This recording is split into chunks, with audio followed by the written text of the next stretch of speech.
Okay, I'll just get on that now, and we will admit 27 people. Ooh. Yeah, this is a good thing. Okay, whoops. We have so many people, I couldn't admit them all at once. Let's try that again. There we go. It worked. Yay! Yay, they're coming on. Yay. I got them all in. Yay! Yay. Hello, everybody. There we are. Boom, boom, boom, boom, There boom, they are boom, coming boom. in. Good amount of people. Yeah, we got 31 now. Very good. Welcome, friends. Yay. Welcome, everybody. So as you can see that we are pushing the recording now. So we do welcome everyone to come, but we do also understand if you want to be anonymous, you can turn off your video and change your name if you'd like. But we'd love it if you stay on camera because we want you to interact and love that you're all here. So good to see everybody. Hello. Hello, Diane. Hello, Karen. Hello, Helen. Hey there. Hi there. Hello, Donna, Linda. Good to see everybody. Got more people coming. How has your last month been? How you guys doing? Pretty good. Still not writing that much as I'd like. What that who's talking? So Diane, you're saying something? Oh, I just said editing away and getting ideas for the next book. Awesome. Took off my headphones. I was getting a little bit of an echo. Okay, who else was saying something? How's your month been going? Good, just not getting as much writing time as I would like, but because I'm in editing mode, it's not as quite as fun, but Are you editing your book? yeah. Good, good, good, good. Yes. Who else is in editing mode right now? Susan, Diane. Wow, a lot of people are editing. This is good. Maybe it's the time of year to edit, right? Who is writing? I'm doing both.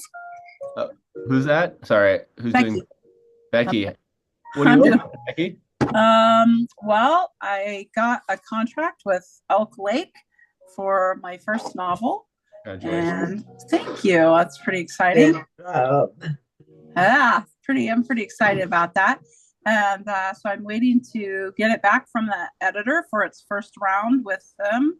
And then I'm writing the next book that comes after that. And I just sent chapter 7 off for critique. So Awesome. yeah, thank you. It's pretty exciting.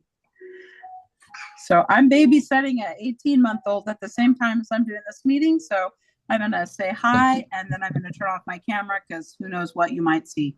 That's understandable. We see in the chat here that people are eating dinner, and I know it's 6 p.m. on the West Coast, and so I do understand that people have to eat. Yeah. You know, even though we are recording it, we want to establish a casual relationship and just fun times. No high stakes. So, Say hi. oh hey, Hi, Blair. Say hi, Blair. Say hi. Say hi. That's not Jesse. That was Jesse. This is Blair. This is Blair. Her mommy and daddy should be here pretty soon, or at least her daddy. So, cute. okay. Can you say bye? We're gonna. So cute. All right. Stop video. So I'm curious. I see some potential new faces. Who here is not currently a member of Cascade Christian Writers? Who just kind of heard from somebody else? Any non-members? Okay. I think they're all members. That's cool. So you just keep in mind this is open to all people. Not every member circle is open. This is technically not a member circle. This is a special event. I know we have our monthly member circle to members, but we wanted this to be open to anybody. So even if you have any friends, writer friends, even right now, you can tell them about it. Give them the link. I can put the link again, kind of in the chat for you if you wanted to. Feel free to invite any friend, any writer friend that is interested. We're going to introduce some really cool ideas. So we have Linda today. She's going to be sharing about the Cascade Christian Writers, kind of our Cascade, our what's it called, Julie? I'm sorry, or Linda. It's our contest. What's it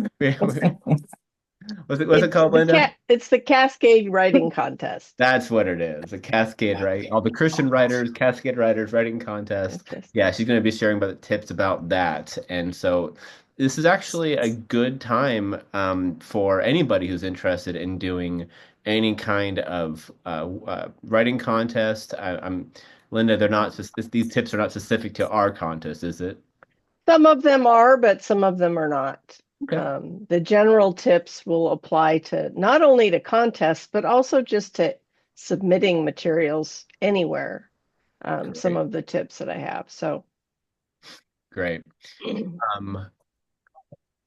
So I'm getting some messages in the chat, but yeah, so if you have anybody, guys, I put the link in there. If you have anybody who's interested in any kind of contest, we'd love for them to join, submit to ours. She'll talk all about the contest opening up pretty soon, but it's going all the way through February, and we would love for them to submit to our contest, but these tips will translate to any number of contests. And so we're going to talk about that.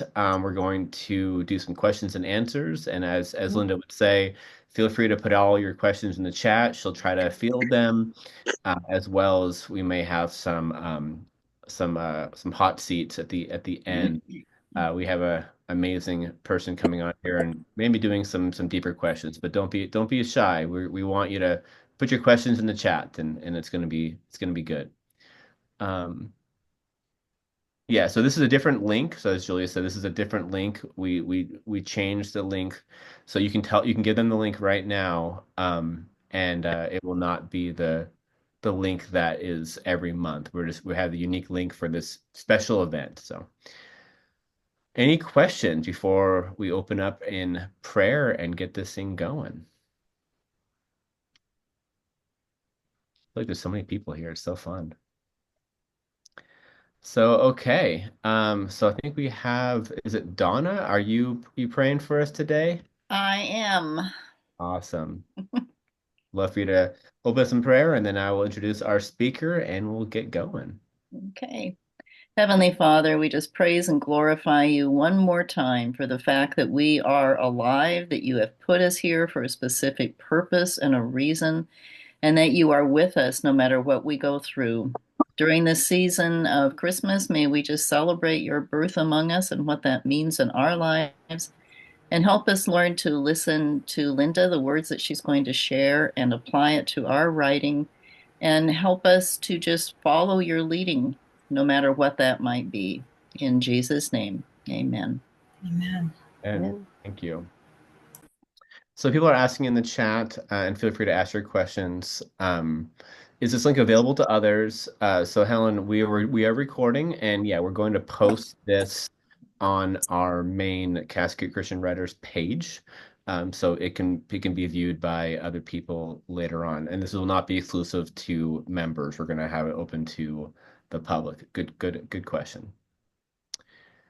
So, alrighty. So those of you who know Linda, she is one of our favorites. She is amazing. She is, one of our favorites, just like everyone's a favorite, right? Diane's a favorite, Donna's a favorite, Mary a favorite, Helen, you're a favorite. Everyone's a favorite. But Linda, but especially Linda, she is she is on the board of Cascade Christian Writers, and she is a writer herself. She writes candid memoirs. She writes fearless poetry, inspiring devotionals, and a little bit of fiction. She's been published in the Christian Journal, Today's Christian Living, Bible Advocate, What Now, Fathom Magazine, IBelieve.com, Caleb Press, Divine Purpose blog and magazine, Agape Review, Milk and Honey, Women's Blog, Triumph, Life Purpose compilation, What's in a Name compilation, The Cat in the Christmas Tree. I'm reading off this list here, so yeah, you don't have to read the whole list. But they're all really good. They're all really good, but really you got to get to the guidepost part. Okay. I'm getting almost there. The Quiet Okay. Hour devotionals, guidepost devotionals, and several other anthologies. She's the editor-in-chief of the Swallow Nest and Cascade Christian Writer Contest coordinator. Anything else you'd like to share about yourself, Linda?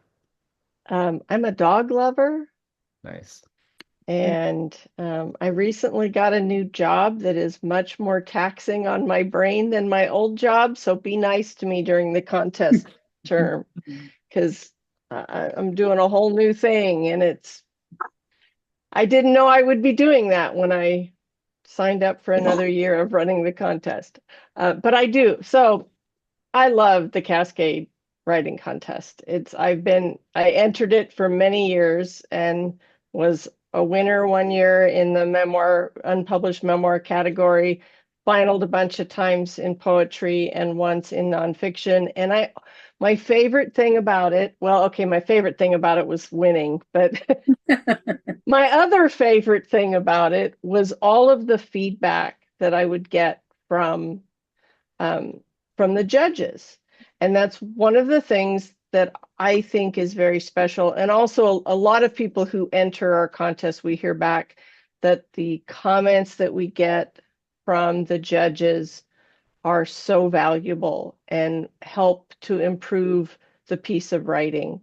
And so I get questions about that a lot, why do we do that? And the reason is because CCW, our goal, or one of our missions, is to encourage writers, is to raise up the craft of Christian writers so that we can be the best writers possible for the Lord. I mean, that's what our mission, each of our individual missions, is to write for the Lord and to write what he calls us to write, and to use whatever tools we have to improve our writing. We want to write with excellence. And so this contest is one way to get feedback from writers, from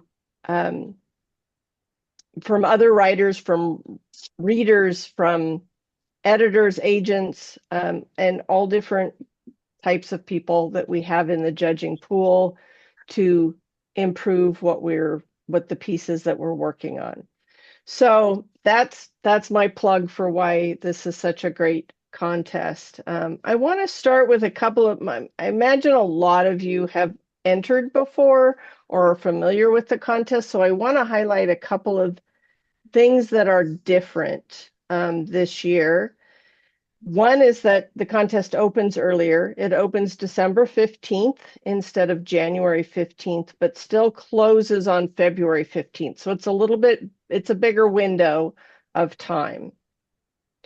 With that bigger window of time, we are offering an opportunity to get in at the current pricing or last year's pricing for entries. As everyone knows, prices of everything is going up. Prices for CCW, the things we need to purchase to run the organization, is going up. And so we are increasing the price this year of the entry for both non-members and members, but not until January 1st. So on January 1st, the price goes up, and I'm going to run through the form that'll make this make a little bit more sense. You can actually pay ahead. So if you pay for your entries, even though you haven't submitted them yet, in December, between December 15th and December 31st, you get in at the lower price. And then you will have time to actually submit the individual entries on a different form. And again, I'm just kind of giving an overview. That will make more sense when I do a demo of the actual form. I want to let people see what it is you're going to be walking through, because the form has changed. The method of entering has changed from last year and the year before. So I want to make sure it all makes sense to people. This year, another change is that you can enter up to 5 entries in any of the 13 categories. I don't know if anyone will. I've had people ask me before, why do you only allow 3? I was like, I don't know. It's the way it was always done. And so I decided to increase it by 2 entries, so you can now submit up to 5 if you want to. I don't want to go over 5 because I'm afraid I'll be overwhelmed by all of the entries, but 5, so it is an increase this year though in the number that you can enter. Last year's entry form, you had to upload everything at once. And this year you don't. You're going to have a separate entry form for each entry. Close the door. And then the last big change this year for those fiction short story writers, we are increasing the word count to 4,000 words. I did a little research and learned that the standard word count for short stories is actually goes up to 7,500, but I was afraid our judges might balk at judging something longer like that. Our short story judges don't always want to they want to do the smaller pieces, but 4,000 words gives you a little bit more leeway to write a longer fiction short story. So those are the changes. And the first thing I want to do is just run through I'm going to share my screen and run through the method of entering so that, and I'll be able to answer some questions along the way. So if anybody has a question, I did see, if you, Jesse, could monitor the chat, feel free to interrupt me if you have a question as I'm going along. I'd rather answer at the time because it might fit better. If I know that I'm going to respond to that at a later point in the presentation, I'll just let you know that. And I do see there are some things in the chat, but I'm going to go right now. Well, let me look at the chat because I think the chat is probably fine. I've been keeping up on it, but yeah, okay. You could write in the chat if you want, or Linda, are you okay with people just jumping on and just asking you live? Okay. So you can in the chat or just jump on and unmute yourself. Raise your hand and yes. Or raise your hand. Yeah, exactly. So if you're on the second page, though, I might not see you raise your hand, so you might have to unmute yourself and say something because there are 2 pages of people, which is going to shrink in a minute because I'm going to share my screen, so there are going to be fewer people on screen. All right, so I am going to share my screen. And so can you all see what says it's the 2025 CCW Cascade Writing Contest registration form? Yes, we can. Yes. All right. So this is the registration form where you will pay for your entries. So decide ahead of time, how many do I want to enter, and go through and pay for those entries. Even if they're not quite ready, you're still polishing. If you want to get in on the lower price, go ahead and register. So I'm going to just fill this out so you can see and I've got everything auto-populate. Oh, but please do not put your name in all caps. Even if your auto-populate wants to do that, because this is going to go into a form that if you end up being a finalist or a winner, form is where I'm going to pull the name from for us to put on your certificate. And I will be slightly annoyed if I have to uncapitalize your name. Just slightly, though. So you're going to put in your email address, your mailing address, because, again, this is where you're paying. So for credit card or to be able to contact you, we need to add your address, your phone number. Yet, Linda. No, I'm not going to. Okay. So on this page is quite a bit of information that it would be really good to just read through. That's what's the purpose of the contest, and some of your questions may be answered just by reading through this. And then we have a link at the top in this first section to the submission rules and the contest guidelines. I recommend everybody read those submission rules and contest guidelines, especially the pieces that are relevant to your specific genre, because those will, and we'll look at those in a few minutes. So as it says, you may enter up to 5 entries. I talked about that. And then you can choose if you want to pay by check or pay PayPal, or credit card. So there's 2 sections to the registration form, and you'll use the one that is relevant to how you want to pay. So say you want to pay by check, click the pay by check button. And then if you are submitting your registration before January 1st, 2025, you're going to select your payment option from this drop down menu. If you, let's say you want to do, I'm going to go all out. I'm a member and I'm going to do 5 entries. Plus I'm really nice. So I'm going to donate $25 just because I like CCW. So I'm going to donate $25. That's optional. But if you feel like you want to donate, this is a time, get your tax deductible donation. Actually, I can't say that. You have to talk to your tax professional about whether it's tax deductible. But And Linda, question. So Yes. what's the difference between the member rate and the non-member rate for joining for the contest? So before January 1st, the member rate is $35 per entry, and the non-member rate is $45 per entry. On January 1st through February 15th, that price goes up to $45 per entry for members and $55 for non-members. Okay. So it's a pretty good savings. It's a good savings to become a member, first of all, depending on how many entries you want to submit. But it's a good savings to do it before January 1st.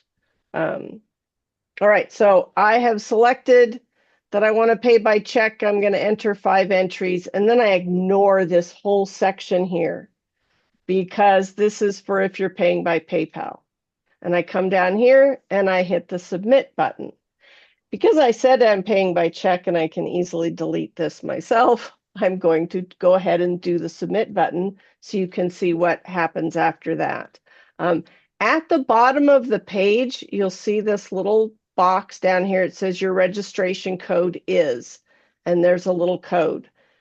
You don't have to worry about saving that right now because that's going to be on the thank you page and in the email that you'll receive. And I'm actually going to change my email address up here because I just realized I can't get to this email easily. Let me go.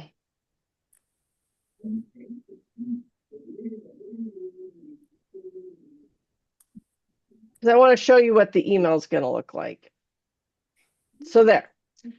No, thanks. I don't want to change that. So after I hit submit, I'll get this little registration page, says thank you, tells me what my registration number is, and then it gives me a link, and this is the link where you will actually upload your documents. And it also the other thing to know is if you have any questions ever, email ccwcontest@gmail.com, and I'll get back to you as quickly as possible with questions to answer any questions. But you will also get an email that has this link in it, so you don't have to worry about leaving this page. It will have your registration form, and let me show you what that. So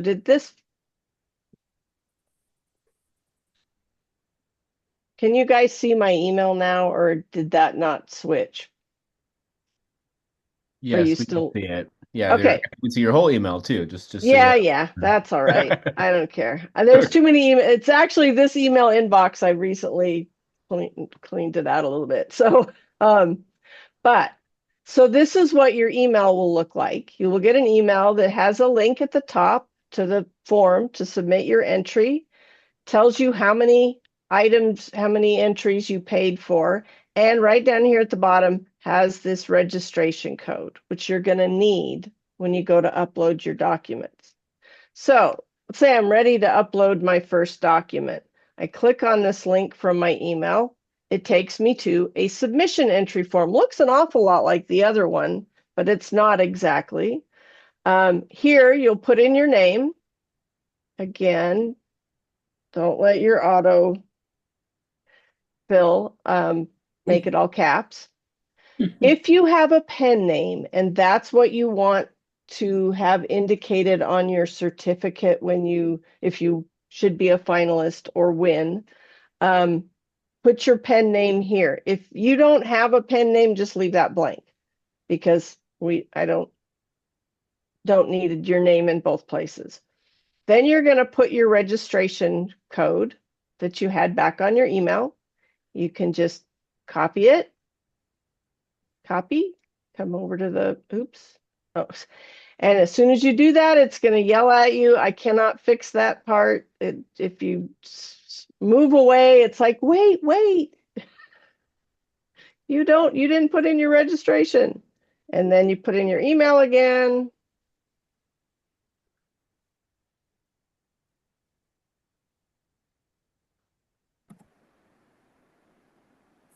And then you're going to go down and your first entry, just tell us what the genre is. Say I'm going to do poetry.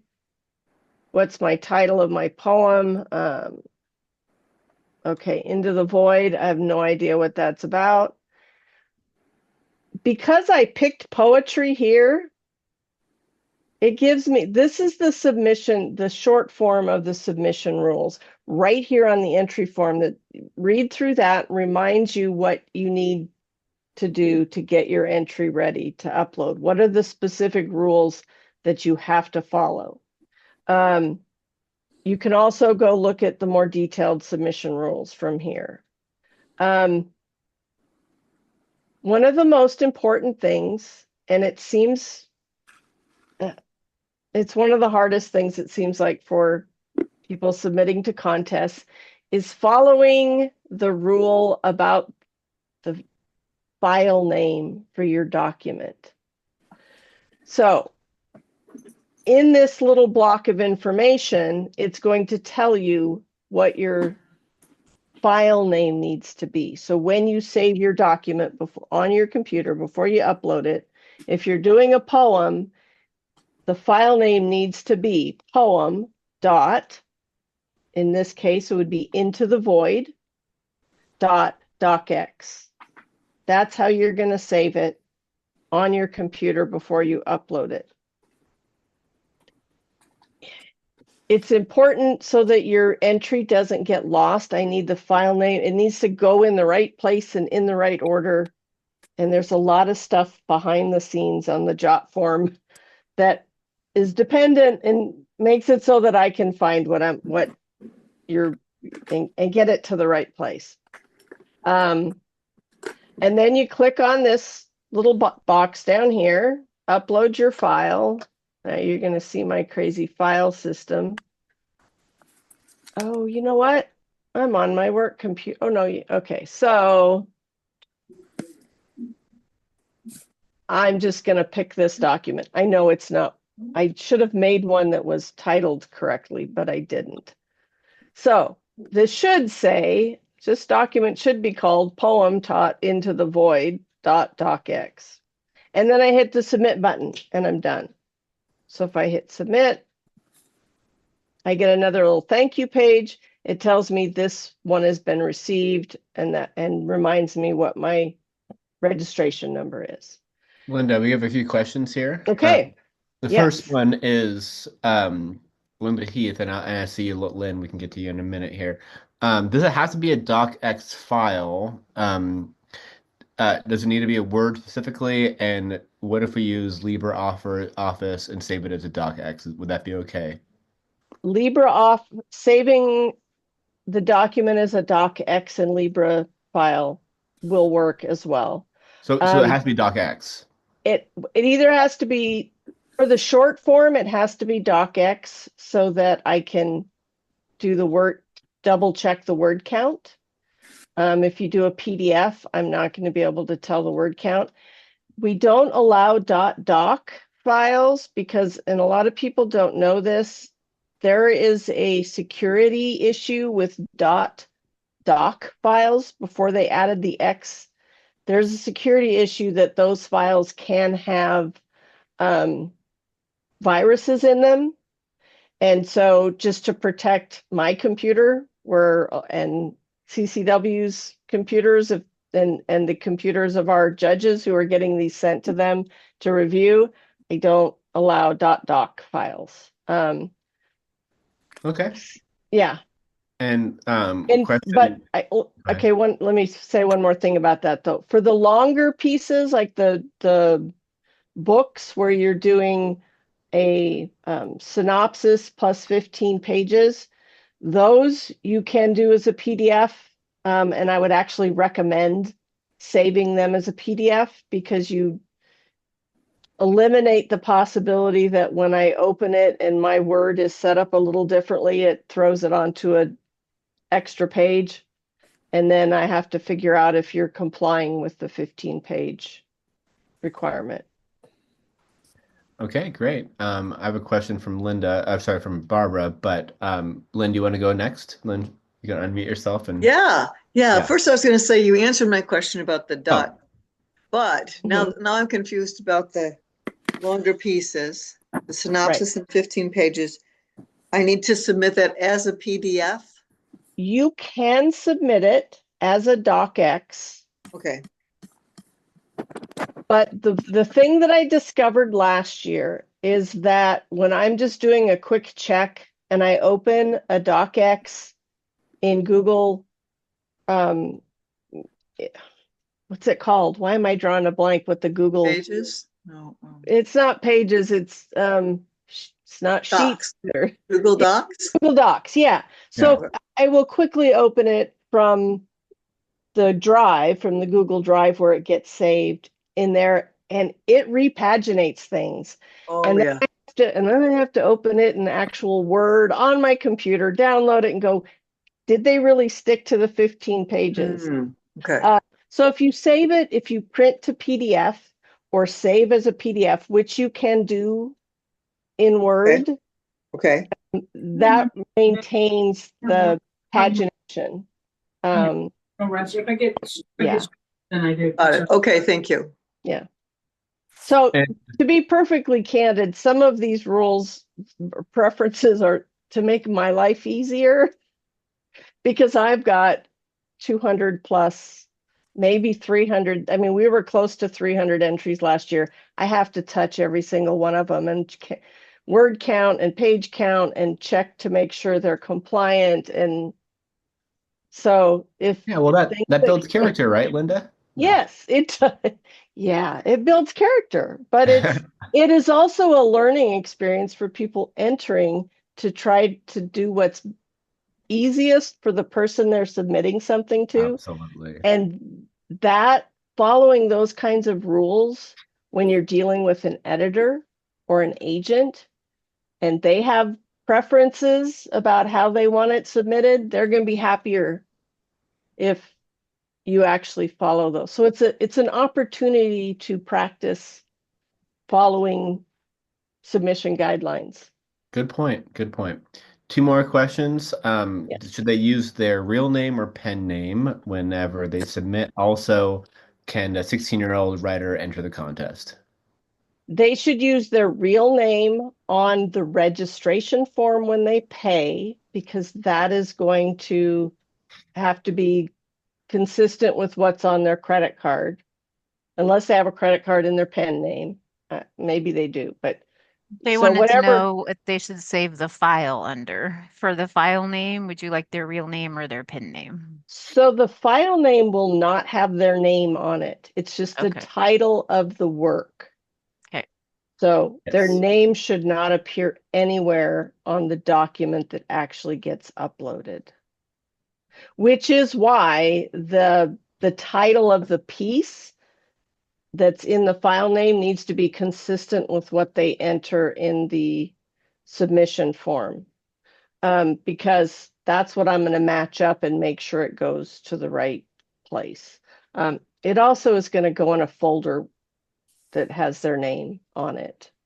So that part, the pen name only gets used if when somebody's a finalist or a winner, I'll pull that and use it on that certificate. So the pen name should go on the submission form, not on the registration form. Was there another And- question? Yeah, so underage, can under 18? Oh, yes. Yeah. Yes. Okay. Yes. Also, this question is from Donna, and I have this question as well. So what this is for only for unpublished, right? Correct. So what happens if the book, let's say you submit it, Mhm.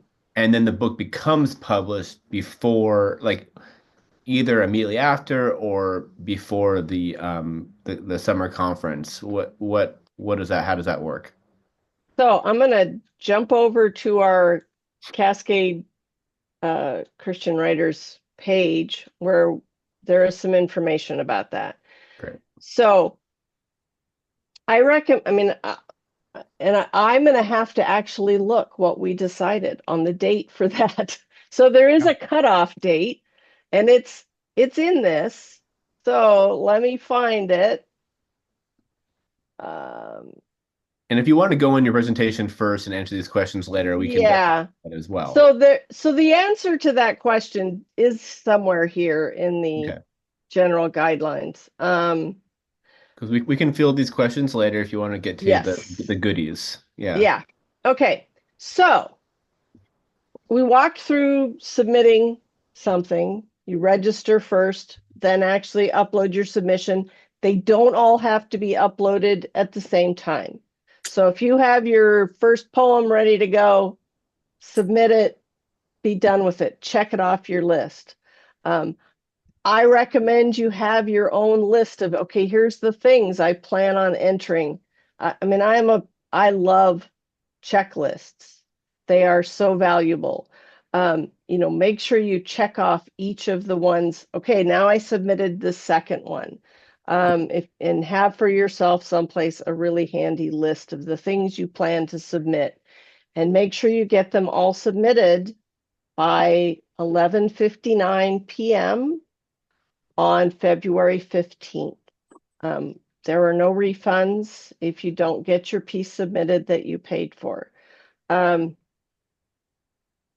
would be a whole nother nightmare for us. We'll consider it a donation if you end up not getting the piece submitted. All right, so I do want to then talk about the information that you can find on the Cascade Christian Writers page about the contest.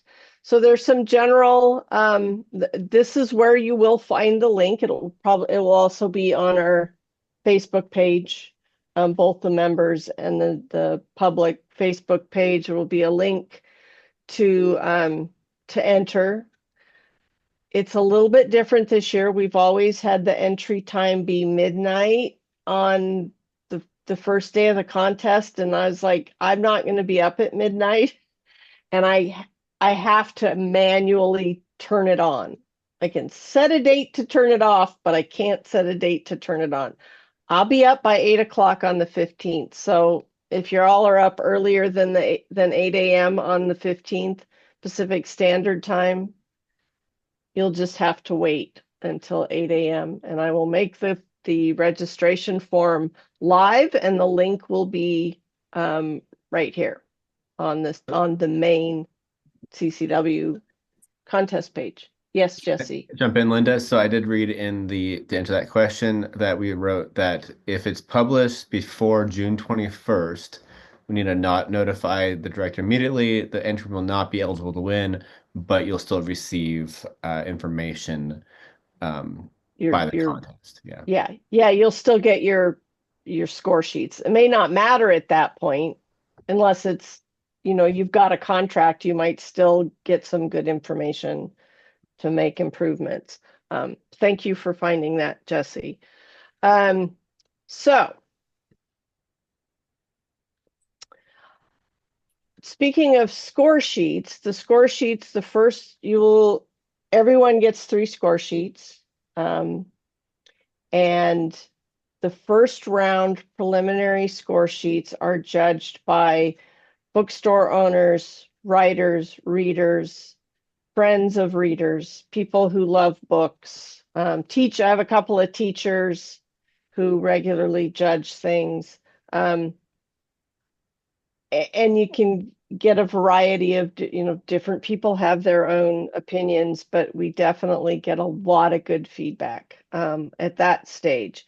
Then the top 4 in each category, assuming there are 4 who have an average score of over 80 out of 100, will go to our finals judges. And our finals judges are a wonderful group of acquisitions editors, agents, people who are editors for small and large publishing houses. And so if you make it to that finals round, you're actually getting your work in front of people who can offer you a contract if they decide they really like it. And we have had judges say, so this piece that I judged, I really loved this. Can you put me in contact with that writer? I mean, it doesn't happen to everybody, but it definitely has happened. And you're getting feedback then from professionals that are hopefully going to give you something that's useful and constructive that can help you improve your writing.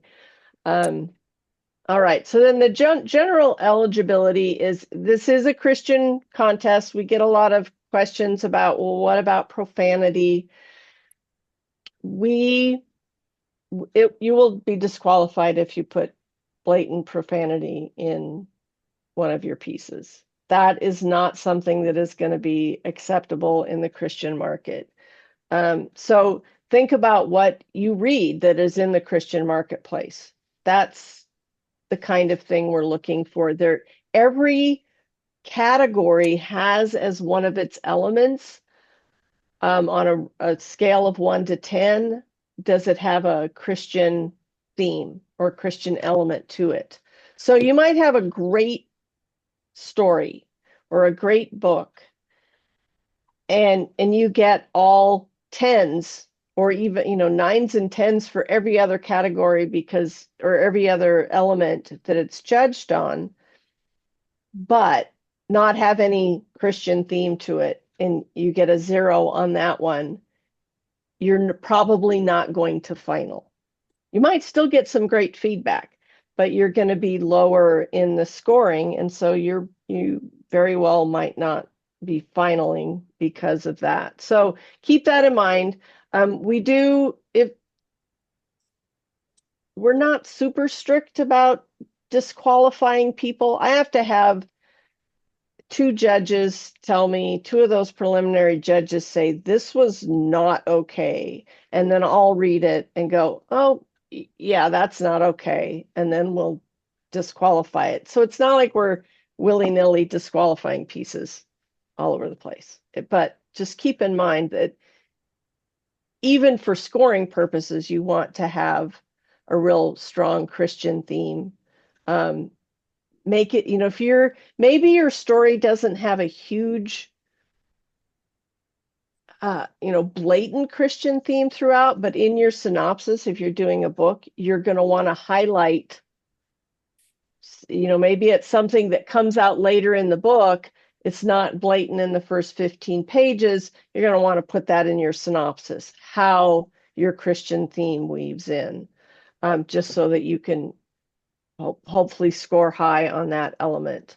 We talked about the entry fee going up on January 1st. So the categories that are available are contemporary fiction book, historical fiction, speculative fiction, nonfiction, memoir, young adult, middle grade, children's chapter book, children's picture books, poetry, devotional, article, column, or nonfiction short story. Those are all put together because we never get enough entries for it to be 3 different things. And then fiction, short story, and flash fiction. So one of the questions in terms of categories that we do get a lot is, I write time slip. Where does my time slip book go?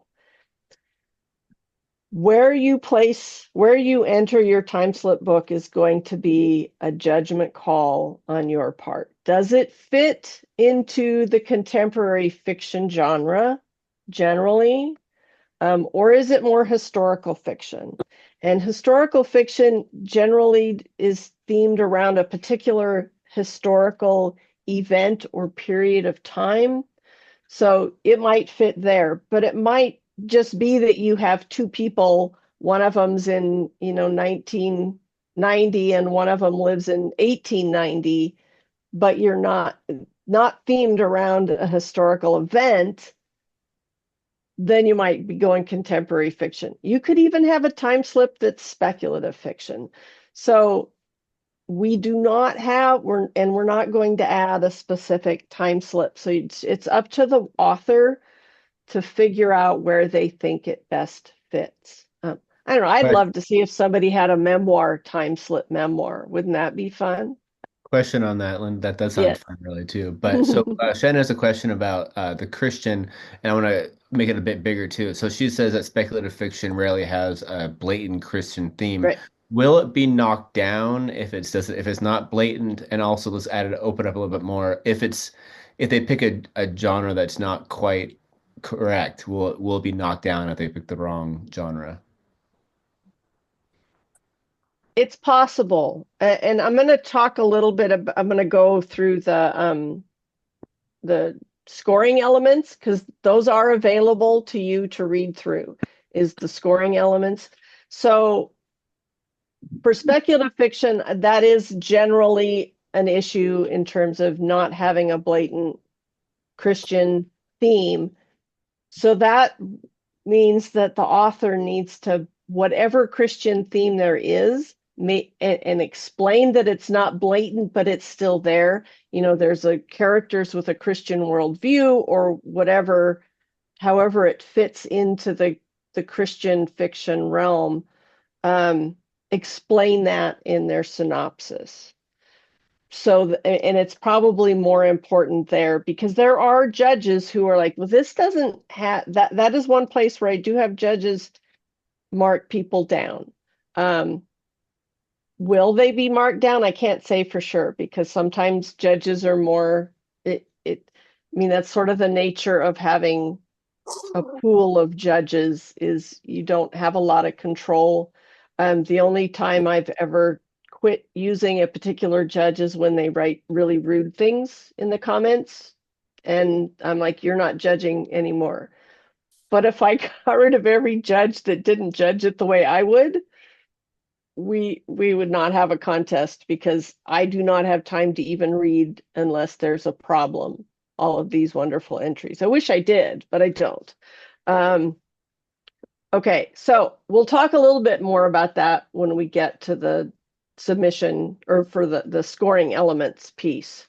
We'll look at time. Oh, we are running low on time. So everything has to be electronic. We talked about that. The award ceremony is going to be at the summer conference. There are small prizes again this year for first and second place in every category. I'm still deciding what those are going to be. If anybody has ideas, let me know. They can't be really big, but I will.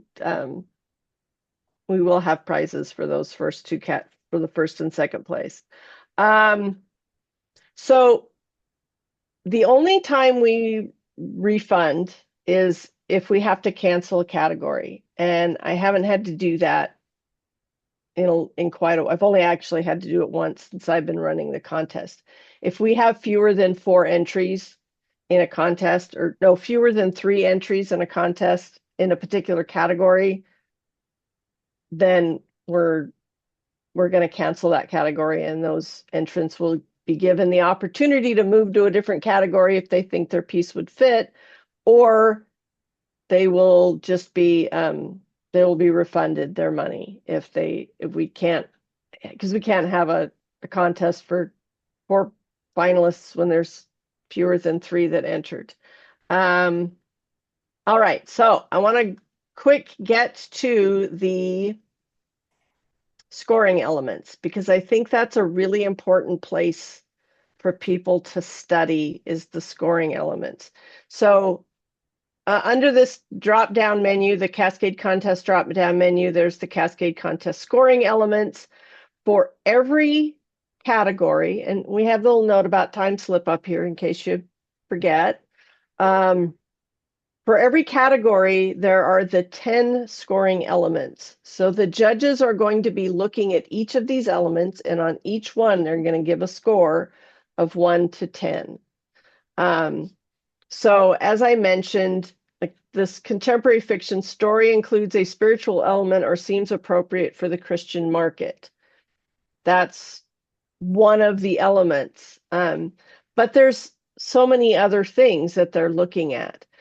As you're preparing your entry, especially when you're trying to put your synopsis together for the longer pieces, you're going to want to read through this and make sure you're doing your very best for each one of these elements. So, you know, if your grammar, punctuation, and spelling need some work, you might want to, before you enter your piece, get your critique group on it. Get a fellow writer who maybe has a stronger command of grammar. I mean, there's a lot of great writers out there who know how to tell a story, maybe need a little help on their grammar, and that's okay. But do that before you enter it. Before you enter the piece, get that help with your grammar, have somebody proofread it for you. Make sure you don't have missing periods and typos, because judges will see those and they'll be like, this person does not have a command of, and I see a lot of low scores, not a lot, but that's one place where judges will go low on the scores is, oh, that person didn't have a very good. And if it's an English teacher that's judging your piece in the preliminary round, you better have your grammar, punctuation, and spelling down. But so each category has its own list on this page. I'm not going to go through all of them because we'd be here all night. But this is really important to study with respect to your category, whichever one or ones you are entering. Back to the top. The other page to look at is the submission rules. So again, under this drop down, the Cascade Contest submission rules. And this walks you through the process that I've gone through tonight. You're going to register and then later pay. I should probably re-look at this before we go live, just to make sure I don't have to fix anything. And so their formatting rules, your font size, your margin size, the number of pages you can have, what is required, and what the format can be for each category, and the file name. You don't have to get to the registration form or to the submission form to see that stuff. It's all here. So come here, you've got your piece ready, go through each of these points and go, okay, did I do it in the right font? Is the right page single spaced? And just make sure you're following each one of these rules. And that's a tip. That's like my biggest tip ever. This is my favorite tip when I do presentations on getting small pieces submitted for publication is read the submission guidelines, write your piece, go read them again. Maybe read them a third time before you hit the submit button, because for each category, it's not that long, but it's important stuff that you need to,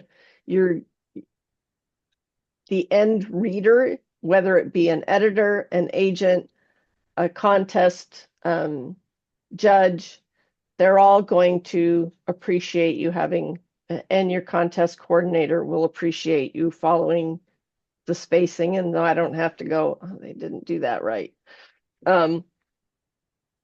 We do have a little grace. I do tend to, if I find one where it's like, you didn't do this thing, you put your name on it, I'll email you and say, I need a copy that doesn't have your name on it. If you email it to me, I'll replace it. I'd rather not do that, but it's a Christian contest. I tend to show a little grace in that respect. And if you have questions about any of these things, you can always email me at ccwcontest@gmail.com.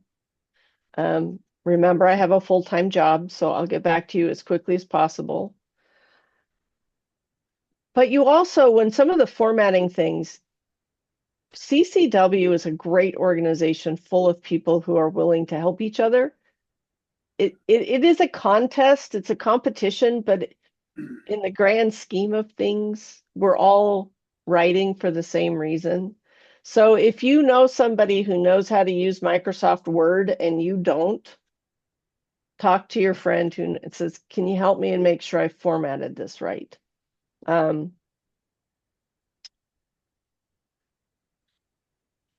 That's, we walked through the form. Let's see, what was I gonna? Yeah, I think that pretty much covers all of what I wanted to go over. If there are any other questions, I'm happy to answer them. Yeah, we have a few more questions, and feel Okay. free as we transition. We still have about another half an hour left of this time. So if you have any questions for Linda or even general questions for us, feel free to put in the chat. But Okay. a few questions, Linda. So I'm gonna stop sharing too, so Okay. everybody doesn't. So a few questions is so okay, we have a piece that was submitted last year and updated submitted this year can be submitted again. And if somebody cannot decide between genres, can they pick more than one genre as long as they pay for it? So yes, you can submit something that you submitted last year that you have modified. So previously published works cannot be submitted, but having submitted to a contest is not considered published. So yes, especially if we'd love it if you took, in fact, I know somebody who took their feedback from 2 years ago, used it to improve the piece last year and ended up being a finalist and took second place last year. So yes, you want to take the feed. Now, if you won before with that piece, we don't want to see it again. Please find something new. But if you're taking something that was previously entered, didn't final, and you've improved it, or even if it finaled but it didn't win, you've improved it, you can submit it again. What was the second half of that question? So can someone submit to multiple, like if they don't know their genre, can they submit it twice as long as they pay twice in different genres? So we've always said that you can't enter the same piece in different genres. That's been a CCW contest rule for a long time. I'm not sure what the logic is behind it. Sometimes there's this, we've always done it that way. So that's a good question. Let me think about it and consult with some of my fellow, and we can post something on the Facebook page about it. Yeah, and so that was from John. So if you want to even email her, what's your email address again, Linda? You could just email her and ask that question. It's ccwcontest@gmail. Okay, and then so the question about synopsis is Mhm. how long should the synopsis be? Are there guidelines on the synopsis? And is there any examples about synopsis? So the synopsis has to be, for this contest, no more than a single page, 1 page, single spaced. And it should go at the beginning of your submission before your 15 pages. Great. Other guidelines for a synopsis depend on what type of book it is. So for fiction, you're doing sort of an overview of the whole story. You are going to tell the whole, what's the short version of the whole story, and any other information you really want the reader to know. So, for example, you might highlight your Christian theme if it's not obvious. And for a nonfiction book, you're probably going to do a chapter by chapter outline. But again, it sort of depends on what your goal is with the book. But it cannot be more than 1 page single spaced. What about someone asked about like other elements like violence in the books. What are we saying on that?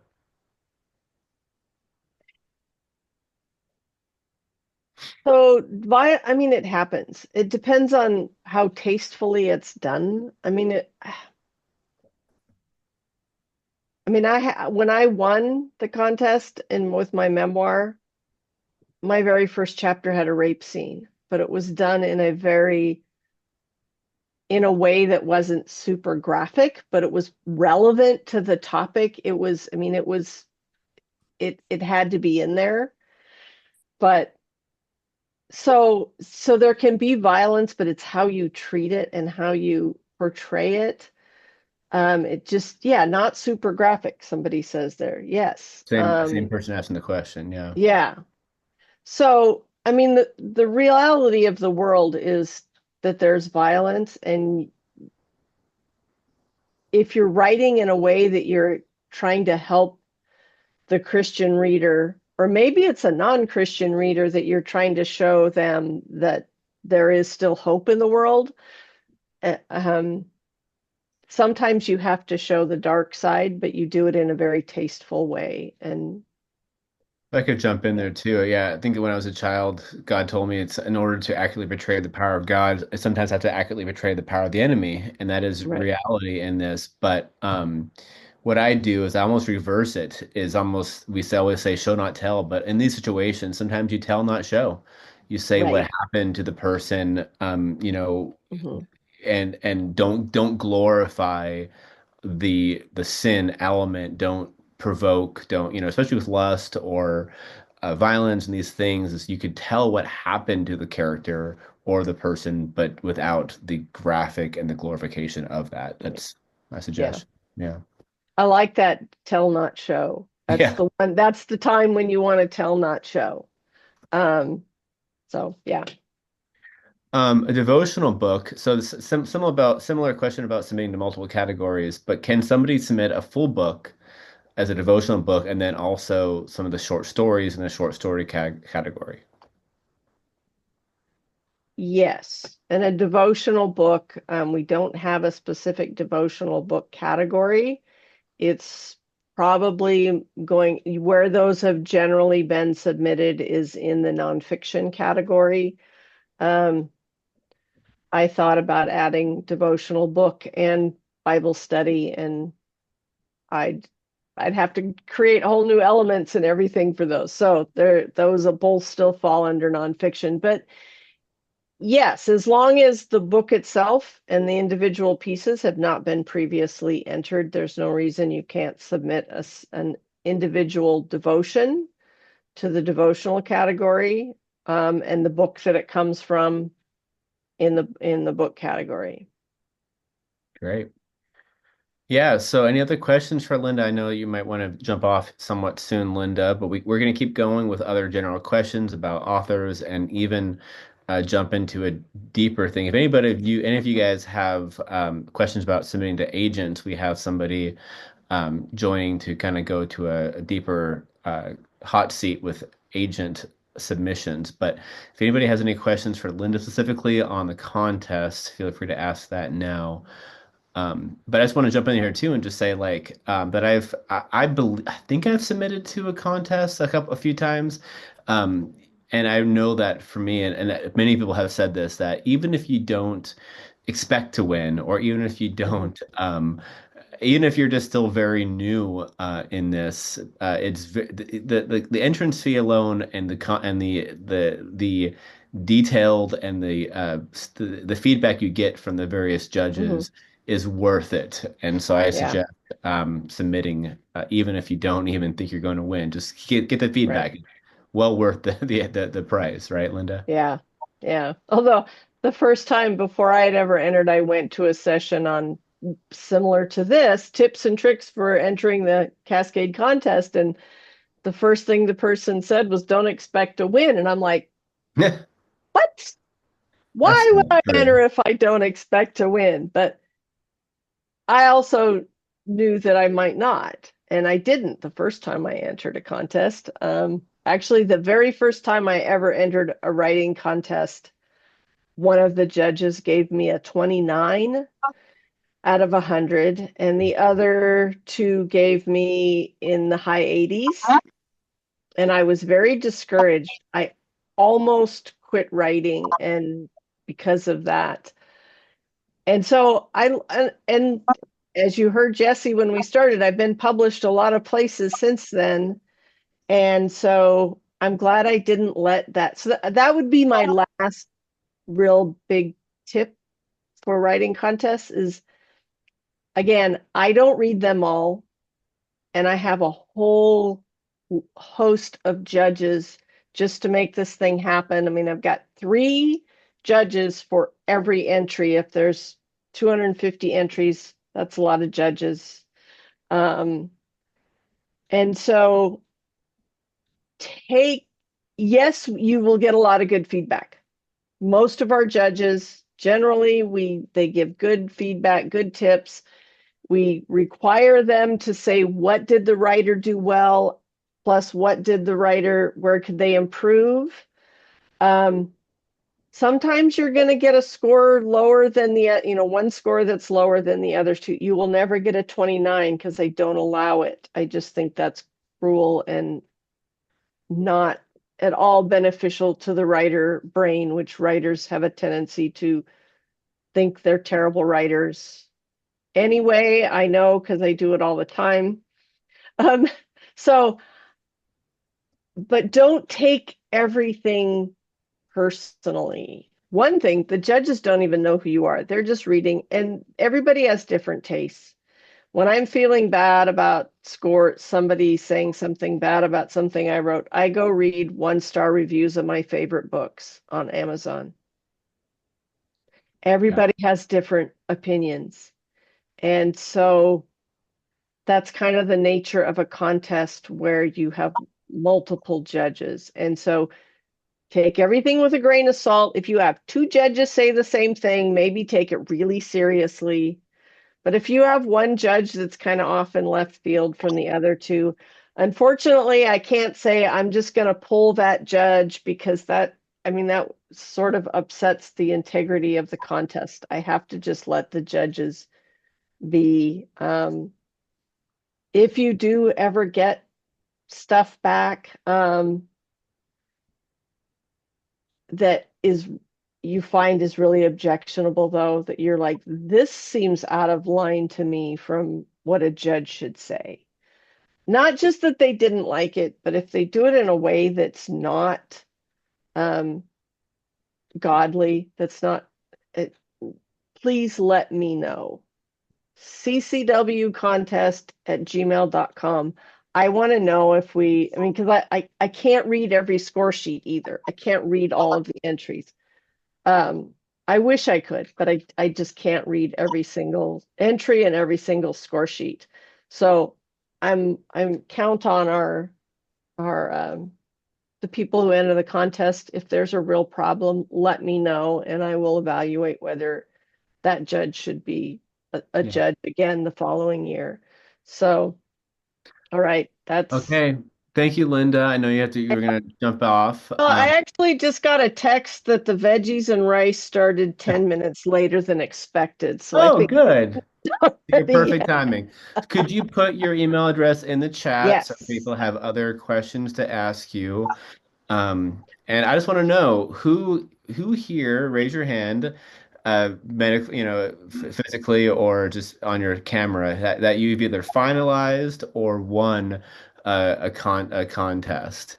So yeah, look at all those people. Very good, very good. Yeah. So it's worth it. And I'd encourage you all to submit your your submissions, and it's opening up in what, 4 days, right, Linda? Yes. Okay. 4 Yep. days, 8 a.m. 8 8 a.m. on the a.m. 15th. on the 15th. So you better, yeah, and you get the discount. So yes, everyone submit, and even if you don't fully submit your stuff, you can submit it later. Just pay for it before the 31st. You can submit it later. So Yeah. thank you, Linda. I You're appreciate you. welcome. Yeah. So we're gonna. All right. Yeah. I am gonna go see how the veggies and rice and Sounds good. my husband made dinner tonight, so Perfect. nice. Yep. All right. Well, Thanks, all right. Have a everyone. good one. We're gonna stay on another 20 minutes or so. I'm gonna talk a bit more about just kind of membership and some upcoming stuff, and then we want to go deeper. So this is a part of a bigger member circle. For those of you who don't know, we meet every month on the Zoom for CCW members, and you guys are able to join.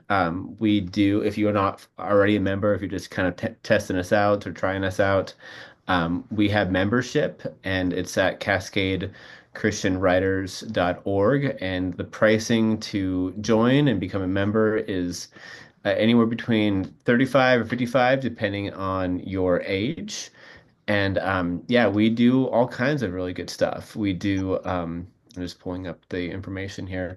We do these monthly circles. We do also, obviously, you get a discount on the contest, as Linda was saying. We have conferences. We have a summer conference in June that we meet in person for a whole week, and you get a really big discount if you are a member on that. We also have a virtual contest or virtual conference coming up in March. We're going to headline Stephen James, Blythe Daniels is coming, Janet McHenry, Linda Howard, and we're just going to have a lot of really good people in the conference in March. So all the information is on the Cascade Christian Writers .org's website, and we get discounts for members, and so we really encourage you to join. And so, yeah, we have a good 20 minutes or so to kind of ask any general questions about writing and various things, but we want to jump into a hot seat. So what we do is for members as well is we allow for deeper conversations about different topics. And we have Taylor Bennett on the call. She's our newest right. Can I say it, Julie? Julie's on the call. I don't know. Can I tell her who Taylor is? Yes, you can say it. She's our newest board member, which is super exciting. She was accepted onto the board, and so she's here to join us. And we're going to go and talk about agents. And so, who here has questions about submitting to an agent? Because we'd love to. So Karen has has submitting to an agent. So we had somebody submit a hot seat question, but she can't be on the phone call. She can't be on the call today, but we still want to go deeper. So would somebody be bold and ask any question about agents and submitting to agents? Taylor will hopefully answer your question and then go kind of deeper in the whole general process. Would you be so bold, Karen? Would you be willing to ask a question or? Yeah. Okay. So I guess I'm just wondering, what is the best way to find an agent? I know that certain agents represent certain type of writing, so I know you need to be looking for that. So just any other suggestions about how you find your agent? I'd love to know. Absolutely. So the best way to find an agent, and I say this slightly tongue-in-cheek, is to look in the acknowledgement section of your favorite books. Every single book will likely have an acknowledgement section, and an author is almost guaranteed to thank their wonderful, amazing agent who got them this wonderful, amazing deal with a publisher. Some of these agents are agents that are not accepting clients, but Sometimes they are accepting new submissions, and even if they are not, oftentimes their their agency has other agents who will be open to submissions. So acknowledgement pages are a great place to start. Also, writing conferences. I mean, CCW has, some fantastic agents that come every summer, but you can also stalk other writers' conferences, even if you can't go there. I have done that. I get on the ACFW conference or the Vision Christian Writers Conference and look and see who is going to be on faculty, what agents are there.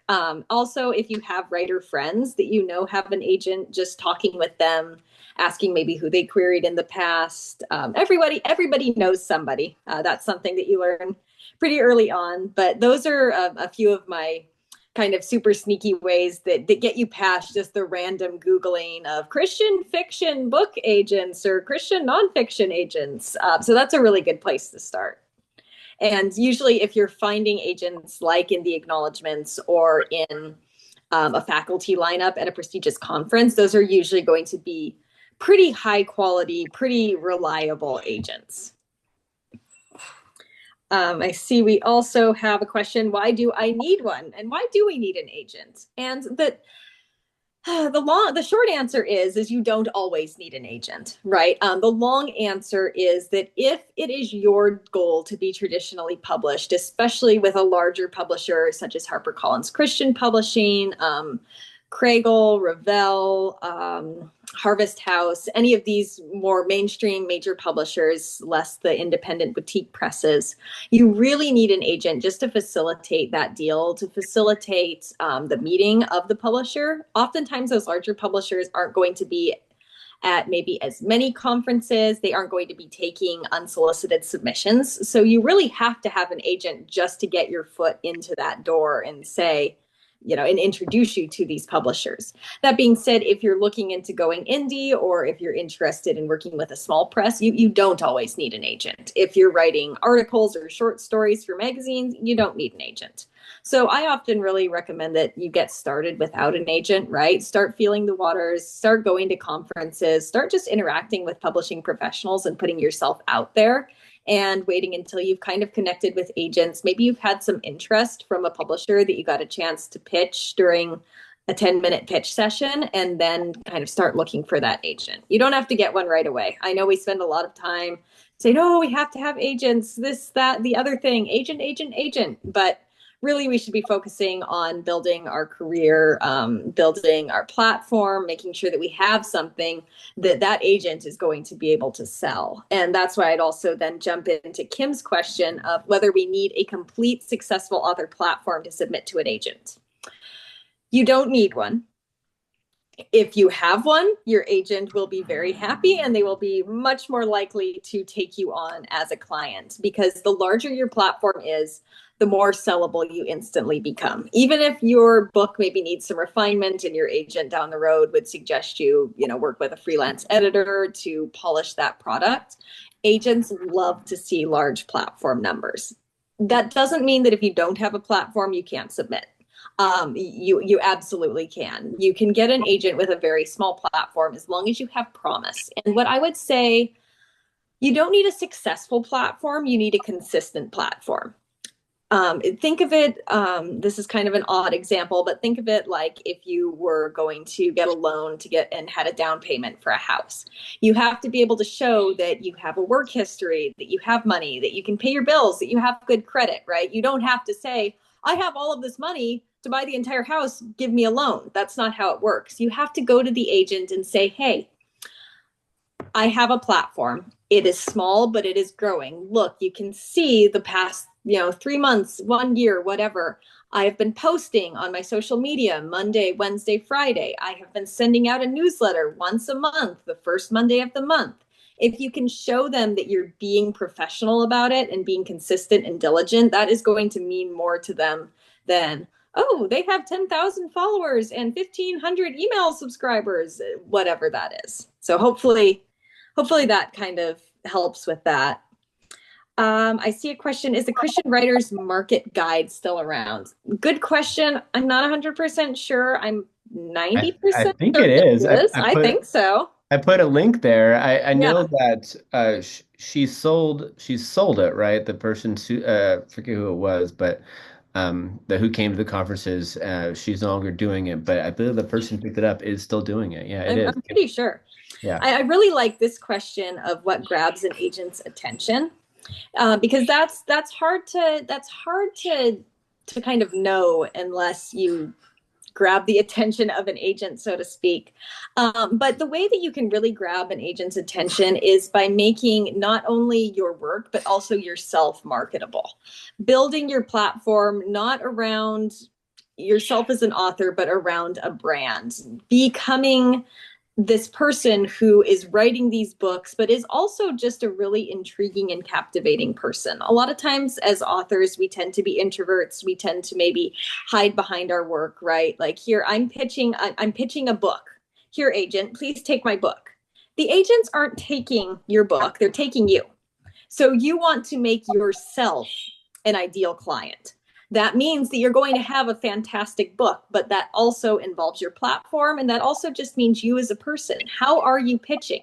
Make sure that in your pitch or your query or whatever you are, that you're showing personality, that you're showing emotion, and that you're really letting your unique voice as a writer, your unique purpose and your mission in the literary world to really stand out. Just don't be afraid to be unique. I always say that in order to be now I'm forgetting what I always say. Oh geez. You got this. In order to be memorable, you have to be unconventional, right? Like, you can't, yes, you have to follow. Sometimes agents will have guidelines. They want to see, one-page single space synopsis. There are all of these conventions that you have to follow, and that's okay. But you can also find ways to kind of reinvent the wheel, to be yourself, to be unusual. And in that, you're going to be the next big, creative, exciting thing. I would have said that much more eloquently if I hadn't spent the last 4 hours yelling at children about how to play music. That's hilarious. We'll go back. We'll delete that part. We'll edit it out. How about that? No. I don't care. I don't care. I'm just kidding. We can't. I don't have that kind of technology or time, but they said that. So Sally Stewart started the Christian Market Guide, and people have said that Steve Lobby took it over, and it is still going on. So there's the answer to that. So good for Steve. Yeah. All right, guys. Well, we have a few minutes left. Thank you, Taylor. That was amazing. You're always a plethora of knowledge. Anybody have any other general questions for us? This is your time, and we want to say that these hot seats this time was a little bit unconventional because we normally try to go deeper one-on-one, and the link comes out in the member newsletter. So if you want to submit it, we're kind of running low on hot seat questions, and so you're welcome to submit something specific about who you are and what you're needing, and we can go deeper in one of the calls. So any other questions we had available online and print? Yeah, people are talking about people are loving the Christian Market Guide. And I guess it's still going on. So yeah. All right. Well, Taylor, do you have any other wisdom for us before we kind of like go to prayer? Or Julie, do you want to say anything too? I mean, I definitely have one more thing that I would add about pitching to agents and about querying is to make sure, quite honestly, and people say it a lot, you'll hear it as you delve into the publishing world, but pitching to agents and publishers for that matter is kind of like speed dating and like dating in general. And there's a lot of getting to know each other and back and forth and kind of deciding if you're a right fit for one another. A lot of times we get really, really excited. Oh my gosh, an agent's interested in me. And we are going to, I don't want to say settle because I haven't met many bad agents, but I will say that every single agent is different. They all have different work styles, different personalities. You might meet someone that you really, really mesh with as a person, but that isn't the right advocate for you and your work. Mm-hmm. So just be aware that you really need to get to know the agent. A lot of times we get very, and I know this because I'm one of you, we get very desperate. Like, please, I just want a single agent to look down and smile upon me and my work and say that I can be their client. But the thing is, you are picking an agent just as much as an agent is picking you. If you start interacting with this agent and you feel like something is off, or you feel like maybe they wouldn't be the best person to advocate for your work, just be wise to that and know that the perfect fit is out there somewhere, and devote time to prayer. Really wait until you feel that nudge, like, yes, this is the right person to represent me. This is someone who I can have a great personal and professional relationship with. And don't settle. Don't be afraid to walk away from something that might sound good on paper, but that you don't have a piece about, because every agent works differently and every author works differently. And it can take some time to really figure out how that looks in an author-agent relationship. Mm-hmm. It's something we don't talk about a lot, but remember that at the end of the day, the agent is getting 15% of whatever they're selling to a publisher. They are working for you. You are paying them to do something for you. And that means that you have a choice in who you have representing your work. It doesn't feel like it most of the time. It feels very, very fickle, and like you just want that one person to accept you, but you have to accept them too. It is a two-way street, and that is something that we don't talk about enough in the author-agent world. Very good. And I see that Karen is on here, and she did submit actually a hot seat as well. I don't know if you want to try to tackle this in the last few minutes. And we'll probably get to, I know people are asking about marketing and platform, and that may be too much for the last few minutes, but she did write on one of the hot seats is how to get a middle school book published when you're also write for adults. Any suggestion on that? I know you did YA, right, Taylor? And you're kind of writing for adults now too. Any thoughts on how to get published when you kind of have multiple platforms or multiple genres? Yeah, that can definitely be tough. I know that traditional publishers get a little bit sticky about things like that because they want you to have one lane and stick in it. However, I will say that if the product is good and if the product is sellable, it shouldn't be as much of an issue as people try to make it out to be. Worst case scenario, you develop a pen name and you begin kind of a new platform for that pen name. I know many authors who have done that very successfully, where I just remember like as being a kid, and I would read books and I'd Google the author to see who they were, and I'd realize that they were writing under a pen name all along, and they also had grown-up books out there, things like that. So don't limit yourself. Don't let that tie you down. I would say just go out as if you are a brand new author entering a new genre and begin building that platform as a middle grade author, regardless of what else you have out there. Well, I haven't published the adult one, but I've got them both. I mean, I think I'm capable of doing both. I actually started the adult one is kind of the middle school characters all grown up, which I thought an advantage of, hey, if as I build relationship with parents who want their kids to have a good Christian books to write, wouldn't it be fun to mom be reading a book about that same character when she's all grown up, and then that idea. I think that's fantastic.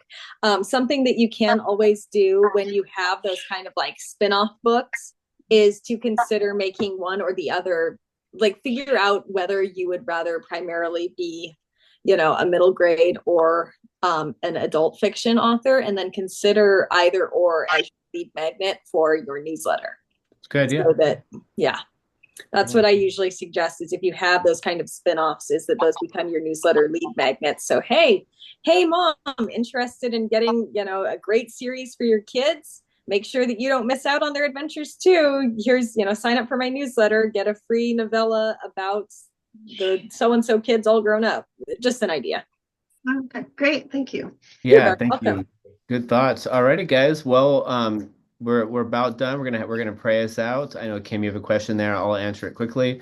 But Julie, do you have any kind of final words for us before we close out? And I'm going to quickly do Kim's question. She says, "Does YA require romantic elements?" I don't think it requires it. I'm right. Taylor doesn't require it necessarily. No, definitely doesn't require. Okay. Yeah. So it's easy answer to that. No, it doesn't. But Julie, any final words before we pray ourselves out? No, just well done, team. You did an amazing job tonight, and thank you everybody for coming. We had 44 people at our top numbers, so that's excellent. I hope to see you all at the online spring conference on March. Let me try it again, March 8th. And then also entering the contest. Look forward to reading your work. Awesome. Yeah, thank you everybody. It was amazing, everyone showing up and asking your questions. And yeah, we really do appreciate you coming to here. So, all right, Barbara, you ready for just kind of pray us out? Yeah, thank you. So, Father, thank you that we get to help each other and support each other and sharpen each other and give each other wisdom. Thank you for the teachable spirit that you bring us and that you are in us, both to love and to do the good works that you have called us to do, and also to encourage each other. Be with us and help us not to be discouraged, but to look to you as our author and the finisher, not just of our books, but of our faith. In Jesus' name, amen. And thank you, everybody. Again, it's been amazing. We'll see you. Oh yeah, next month. I think we do have the date for next month. Most likely we're shooting for the 30th of January. We're giving ourselves a big break. So our member circle will be on the 30th of January, but you'll get plenty of information ahead of time about that coming up. And if you're not a member, please join before that time, and you can come and join us for our member circles. So, all right, guys, you're amazing, and have a great one. Thank you.